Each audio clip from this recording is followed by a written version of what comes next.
Ακολουθεί η εισήγηση του προσκεκλημένου ομιλητή κ. Christopher Cox, πρίτανη των βιβλιοθηκών του Clemson University, υπέρμαχο της ελεύθερης και ανοιχτής πρόσβασης στις βιβλιοθήκες, ο οποίος έχει συμμετάσχει σε πολλές επιτροπές οργανισμών όπως τις ACRL, ALA και Hathi Trust. Έχει επίσης διατελέσει πρίτανη των βιβλιοθηκών στο University of Northern Iowa και στο Western Washington University του Bellingham. Hello, my name is Chris Cox. I'm the Dean of Libraries at Clemson University, and it's my pleasure to be here at the Pan-Hellenic Conference of Academic Libraries. So today I thought I'd talk a little bit about library space design post-COVID-19. We all know the kinds of changes we've been making currently in terms of social distancing, in terms of plexiglass and things like that. And we want to talk about crisis as a catalyst. How might some of these changes that we've been exploring and having to do to protect ourselves and others from the virus, how can they impact design going forward? So a brief outline of what we're going to talk about today. I want to talk a little bit about me, let you know who I am. We'll go over today's research question. Every time I do a presentation like this or do an article, I want to make sure it's very clear what our research question is and see if we answer it by the time we're done. We'll talk about the current responses, the things that we're all doing in our libraries right now to make sure that we make our environment safe for our patrons, for the people that we serve, or offer online alternatives if they're not comfortable coming to visit us. We'll talk about the losses and gains that we've experienced as part of some of the changes we've had to make with COVID-19. And then we'll spend most of our time on design considerations post-COVID-19, how some of the things we've done may influence future design in our buildings. And the last thing we'll talk about is key takeaways that you guys can think about as you leave and think about this presentation further. Now, who am I anyway? So I mentioned I was Dean of Libraries at Clemson University. Well, where's Clemson University anyway? Well, Clemson University is in South Carolina, and you can see it on our United States map there. We're in the western part of South Carolina, not too close to the ocean. We have a lot of trees, nice weather around here most of the time, unless a hurricane comes up the Gulf Coast and clips us. We were founded in 1889, so we've been here over 100 years.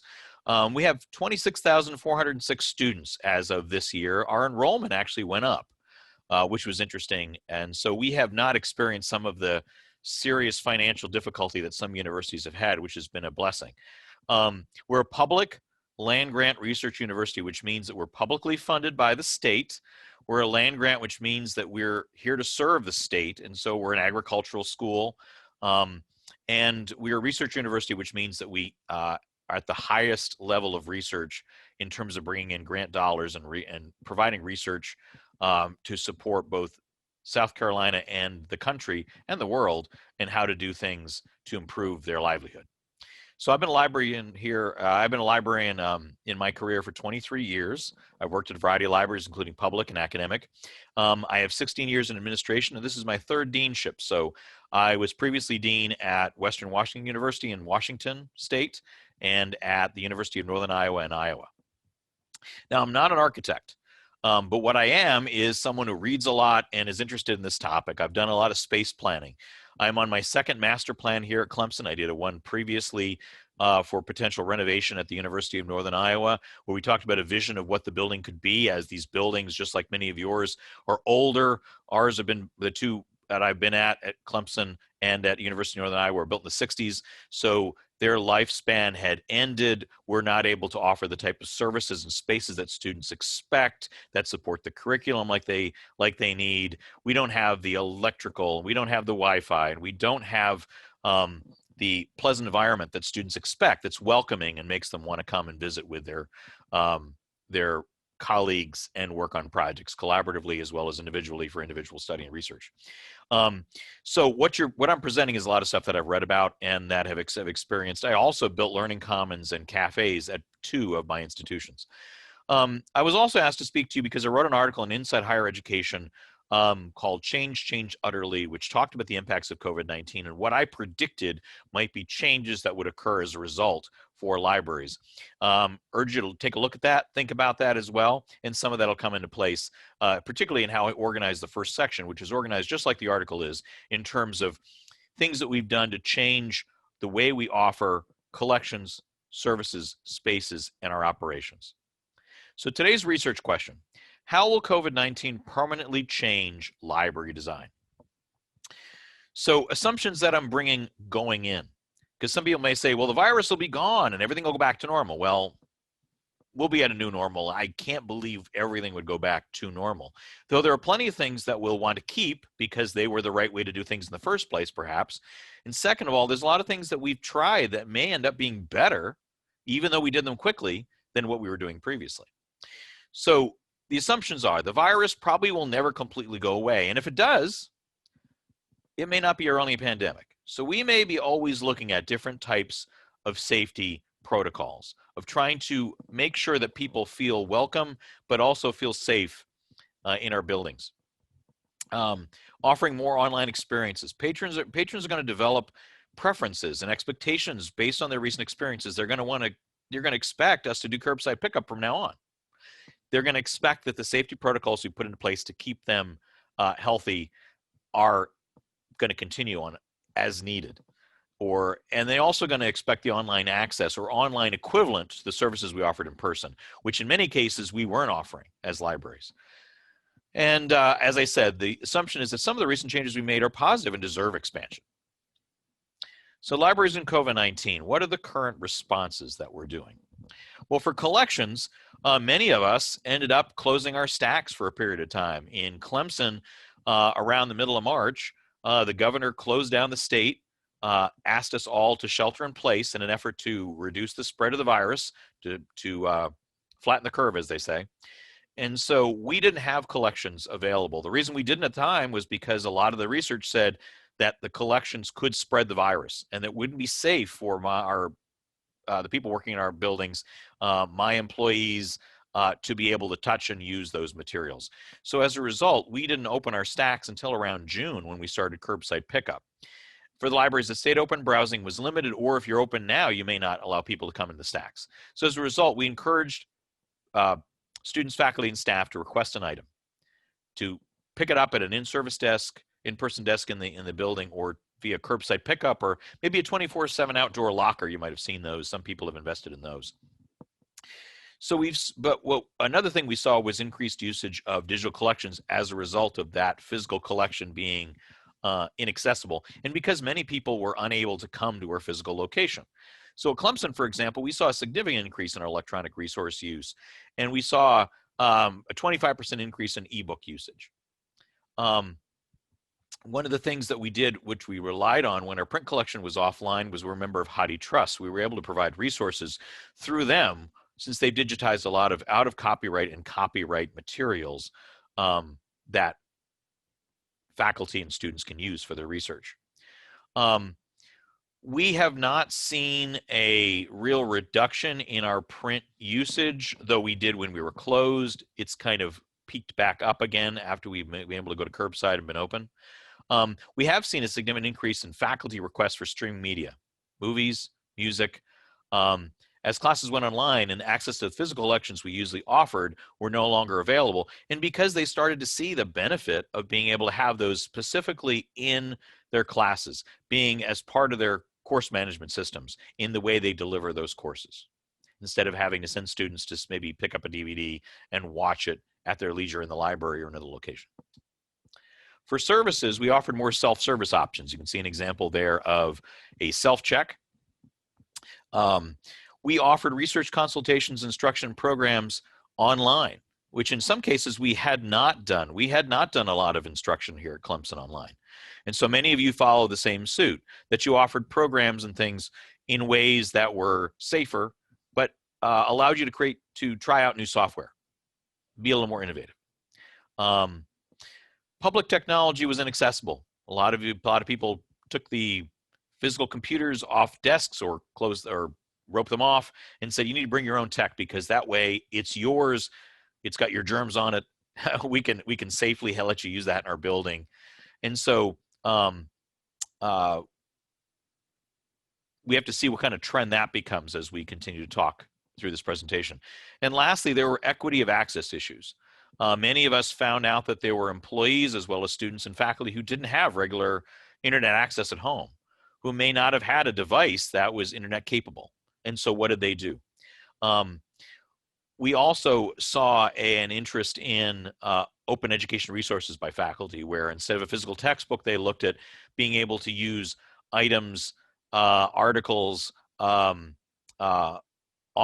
web-based materials that they could use to teach the class the way they wanted, to teach the content, present the way they wanted, in ways that didn't allow a student to have a textbook or could save them money in the long run.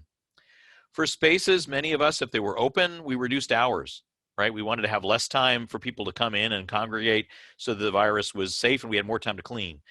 We removed furniture. A lot of us have spaces where the furniture's piled up everywhere. And we increased social distancing and reduced seating.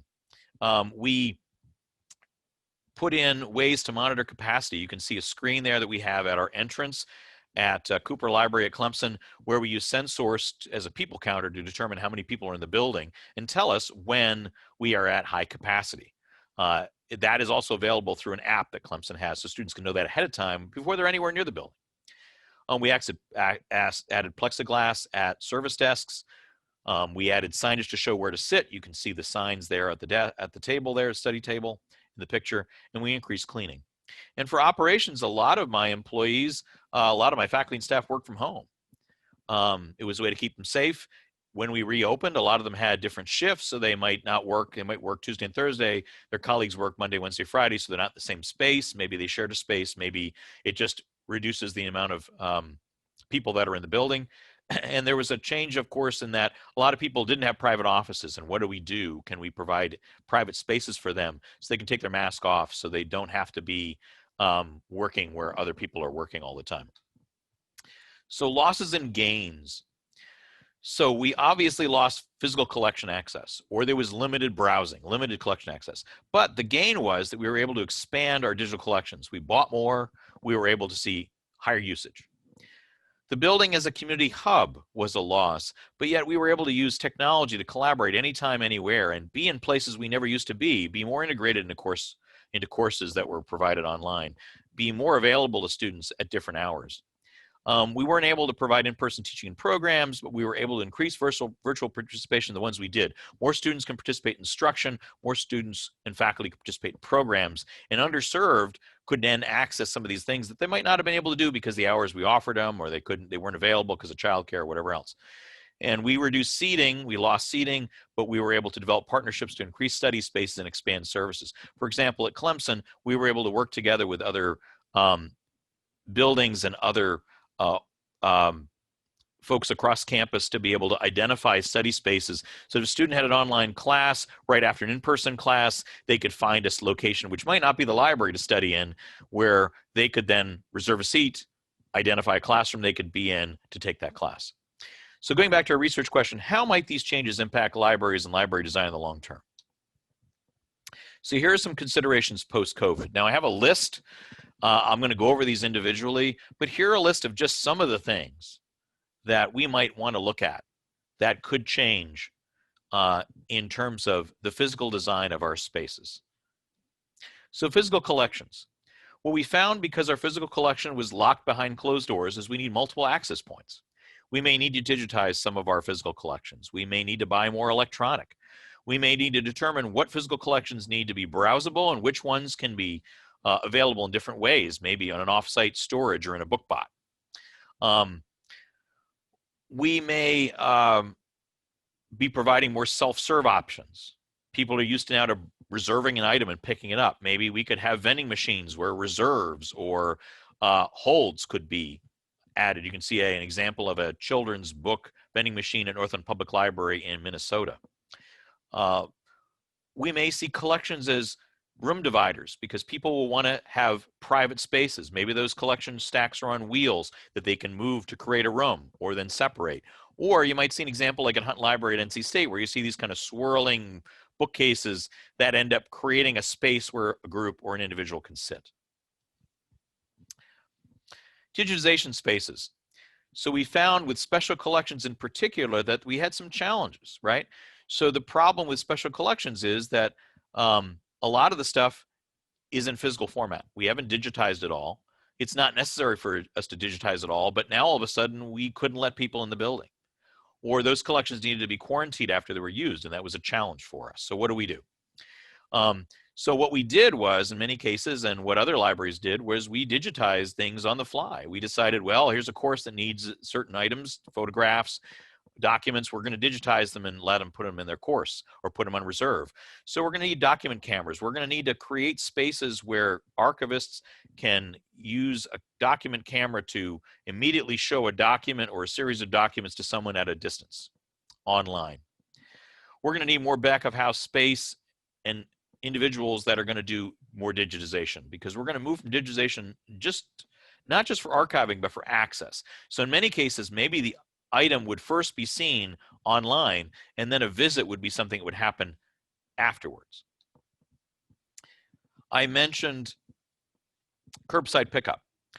We may see circulation move to self-serve or even outside the library as a service. So instead of coming in and checking something out at a desk, you may pick it up at curbside. You may drive up or walk up. We may see more drive-up windows in libraries. A lot of academic libraries don't have drive-up windows. Maybe that's the future. Maybe that's something we want to look at, where we could have students and faculty come up and pick things up either by walking up or by driving up. We may see more delivery to homes and offices. A lot of libraries do that. Academic libraries do that. That might be something that's more desirable, because it keeps all these things. What the benefit is they limit the number of people in the building. We may see more self-service reserves. Shelves, people can just come in and take the item that is checked out to them already. Same thing with technology. We may see more lockers, as we mentioned, or even self-check by phone. Clemson's working with MeScan, where you can take your cell phone, add an app, and you can scan a barcode at the shelf, take the book out, it's checked out to you, and walk out the door. Another thing that may happen is that you noticed when we were in heavy into the COVID pandemic that there were challenges related to entrances. That we kind of funneled people through one entrance. At times it was narrow and challenging. We needed to reconfigure our desks to offer more security and check in and check out and support. So why not work at getting more mobile, smaller service desks that we can move to any location we want? So we can be more responsive to the needs of patrons, programs. If we want to open one door and not another day, we could move it to that location. If we wanted to offer a service point that was directly at an entrance, we could do that, or we can move it to a different location. We can go where the patrons are. It offers us a lot more flexibility if we look at that type of model. Content creation spaces.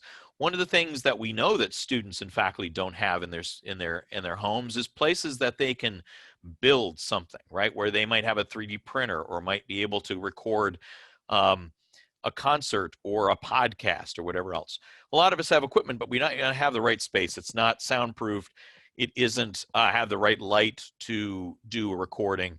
So we're going to see a lot more hands-on creativity and meaning making and spaces dedicated for that in our academic libraries. We'll see expansions of our maker spaces. We'll see project-based spaces that are specific to creative ventures, where we might be able to put people together with other people that can help them to complete that finished product. We're going to see more audio and video recording spaces or booths. We're going to see more 3D virtual reality and data visualization, where you can get on in front of a big screen that you might not be able to afford at home and be able to look at these things, or be able to be in an immersive environment that you can then collaborate with someone else in. We're going to need to provide support and spaces for the development of online content for teaching, because in all likelihood, the idea that people are teaching in person and online is going to continue for the long run.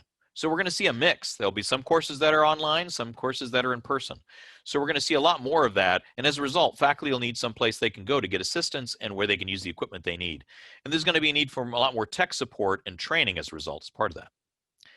The Learning Commons. What's always been a one-stop shop for student success is not going to go away, but there'll be a virtual component, right? A lot of the time we've been focused on physically moving people into the library, like the Writing Center, the Tutoring Center, and offering those services physically. We're going to do, instead of maybe focusing on moving them in, we may be offering virtual connections between those two. Or we may not be able to have as many people in a space, so we may need to have an expansion of those services in different locations. So there'll be a library connection to all student support services across the campus. So we can be a connection point. We can have a website where all that stuff's available, where we can then refer students to make an appointment with the Writing Center, wherever it's located, whether it's in the library someplace else, where they can get a tutoring appointment, where they can get their assignment analyzed, or where they can get some additional assistance that they need. And this offers us an opportunity to provide even more partnerships where we can work with these types of offices across campus, whether they be physically in the library, whether they be virtually available, and connect students to those so they can make appointments, get the assistance they need, so they're successful in their academics. Programming spaces. These will be indoors and outdoors. You can see an example of the Viridian Event Center in Salt Lake County. This has a glass sort of garage door opening that allows people to have an indoor space that opens into an outdoor space, so that if you need to social distance, if it's better for people to be outside because the virus has gotten worse or there's something else going on, you then can expand it outside, or you can offer more space for people to spread out. So these types of indoor-outdoor spaces are going to be pretty interesting as well. Programs can be delivered in person, virtual, and hybrid. In fact, they'll want to be offered in all ways. So you'll need equipment, cameras, et cetera, to record and deliver this content. People will still want to reserve seats because they'll want to sit with their family, or they'll want to sit in a space that's separate from where others may be, or they want to make sure they have a seat. And they need to be easily reconfigurable. So a big programming space wouldn't just be empty. It may be a quarantine space for materials. It may be a place for study spaces for students that end up needing more space to spread out. It may be a pop-up exhibit or collection space. Students are going to want to create their own study spaces. They've always been doing this, but it's going to be more important than ever. They're going to want the ability to move furniture, marker boards, and walls to create their own space. Instead of saying, this needs to stay here for physical or social distancing, we'll want them to be able to create their own enclosed spaces if they want enclosed, or open them up if that's what they prefer. There'll still be a need or interest in reservation systems in all likelihood, because students will want to find a certain seat and make sure it's available to them when they want it. There'll be demand for enclosed individual students study spaces. So before, there was a lot of movement toward collaborative space, and that'll still exist, but there will be more student study spaces that are enclosed. You can see some examples there. Steelcase's Brody collection, you probably have that in your libraries, you may have seen it, where you kind of have something that's better than a carrel. It's a comfortable chair with a laptop desk. It has the right electrical in it, the network access, it has a light, etc. So you can create your own kind of nook, and you're separated from people. You don't have to worry about them spreading whatever they happen to be spreading to you. Agati also has a COVID-19 furniture collection that they developed, which is based on what they've always offered, but has different barriers and ways of configuring the furniture so that you can get a lot of people in a smaller space, but they're separate. They can study separately. There's going to be interest in having these spaces having their own soundproofing, having their own climate control, their own light control for Zoom meetings. And there'll be some people who will use this as their office space away from home because they have kids, or they want to bring their kids there, or they want to be separate from their kids, or they want to have their office space there because it's a safer space than perhaps what they have on campus somewhere else. And we'll want to be able to easily move these spaces from open to closed study based on virus prevalence or patron preference. For technology, instead of technology that might be on a desktop, there's going to be increased mobile technology that we lend. A lot of us have lending collections that we offer. We can offer these and clean them much more easily because we have control over that. And we can buy enough that we can circulate it so that if we have to quarantine things, if the virus gets worse or if there's another virus, that we can do that. They could even be vented out of a vending machine, and you've seen those before. There'll be tech-based project spaces. I mentioned those previously, and you can see an example here from Greenhouse Studios at the University of Connecticut, where a faculty member or grad student could be partnered with a librarian and a tech professional for a semester where they get a space that's dedicated to them, and they can work on a project that might be a digital humanities project, a textual analysis project, could be a digital literacy project, a data visualization project, whatever. And there's going to be an interest in having spaces where patrons can bring their own devices and do things they can't do at home. So let's say, what if you could bring your laptop in, hook it up, and you could actually see a screen that's the size of a person, and you actually could be there in 3D talking to your best friend in a meeting. as if you were physically there. You can see an example of some of that technology as it was applied in Dimensions and Testimony, which is a Shoah Foundation program which has recorded Holocaust survivors. In some cases, some of these folks are no longer even with us, and people can still interact and talk with them as if they were in the room with them. And so how could we harness technologies like that to be able to create an actual tactile, in-person Zoom experience? Cleanable surfaces. A lot of us have a lot of upholstered furniture. We don't have to get rid of all that, but it's not as cleanable as harder surfaces. So there'll be a preference for tile and wood flooring, for plastic chairs, etc. And for upholstered furniture and fabric and carpeting, we can take an example from an architectural firm which does a lot of design for health and hospitals. And you can see they're looking at woven fabrics that are treated on vertical surfaces so they're easily cleanable, or different types of bleach cleanable fabrics that can be used for seating.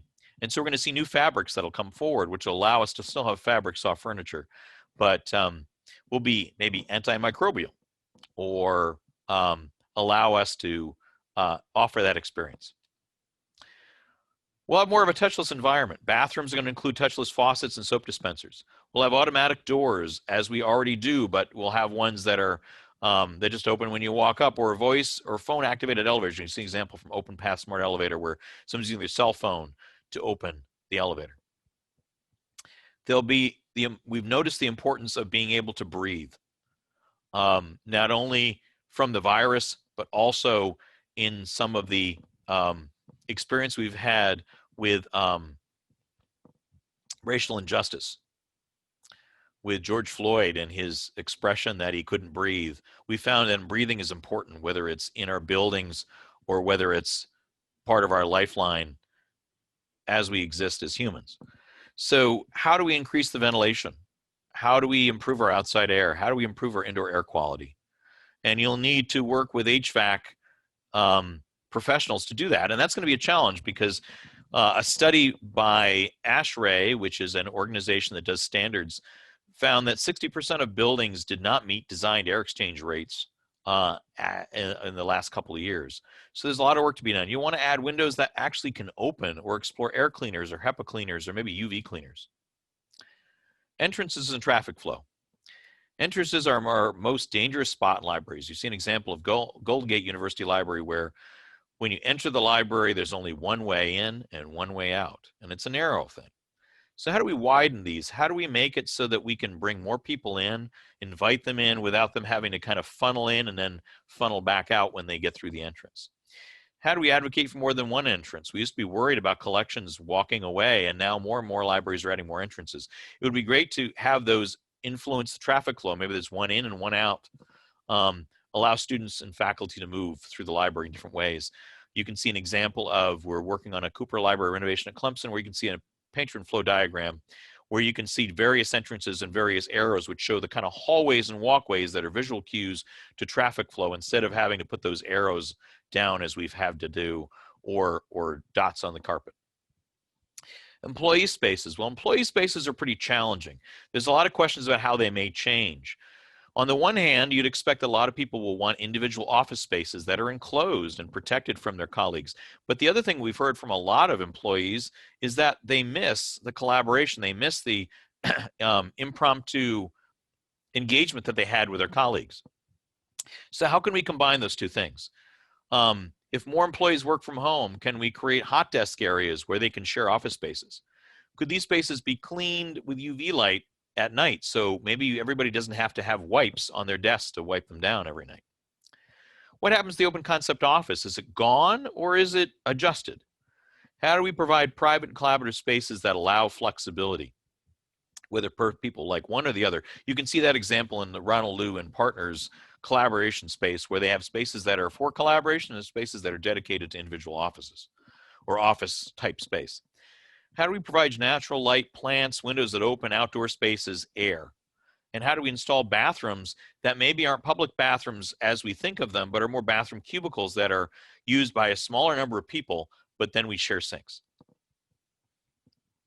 We're going to need to set offices up so social distancing can easily be put into place if needed, if a virus comes or gets worse, and can be taken away. You can see an example of some of the green on the Cook Fox Architects New York City example there, where they have a lot of plants that are available to clean the air and to give a more homey atmosphere for employees. We'll want maybe a sanitary corridor where we have a set corridor that's pretty wide. That is the main way to walk through a space. We may need more room for back of house processing of materials if we do more pickup and delivery as libraries. And there needs to be better tech for librarians to be able to provide online education, online instruction, online research consultations. Libraries are going to provide more outdoor spaces. So there's going to be a big drive to create these. You see an example at Cedar Rapids Public Library where they have a rooftop space which has furniture that is all easily cleanable, is weather resistant, and that's a space that people can go if they want some fresh air without having to leave the physical building. There'll be an interest that doors that open to the outside, like we saw at that one example in Utah. And access to bathrooms. How do we get access to bathrooms when the library's closed? We have an outdoor program. Let's say we have the library extends out and uses that space in the parking lot to have some kind of fair, or maybe they take their green space and make a garden, a community garden, or they come up with something else. How do we set that up in such a way that if we have that, the library is not open, people can still get access to bathrooms if there's an outdoor event? And the last thing that I kind of mentioned when we were talking about breathing was equity and inclusion.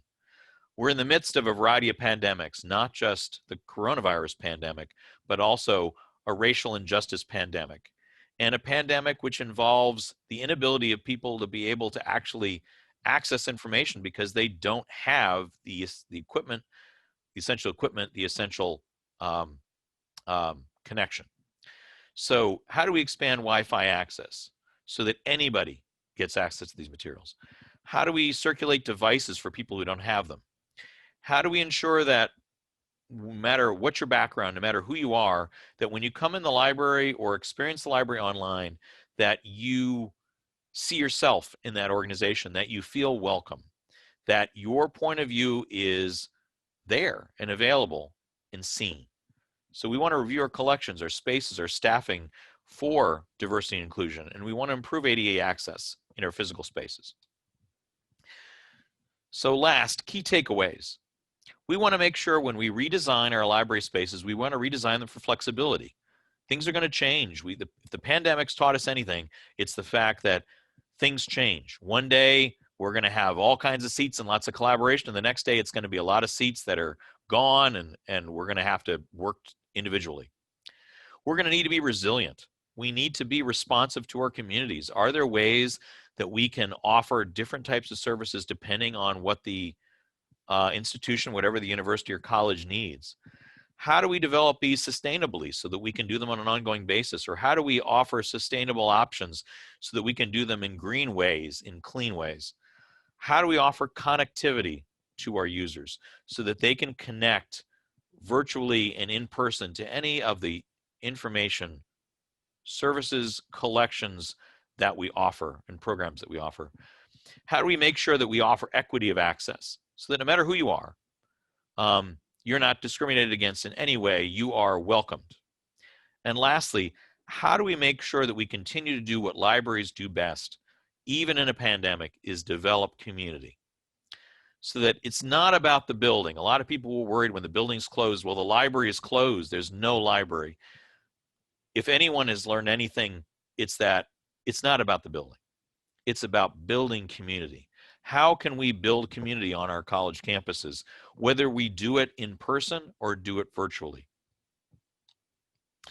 I have a list of references. This PowerPoint presentation will be available to you so you can take a look at it afterwards.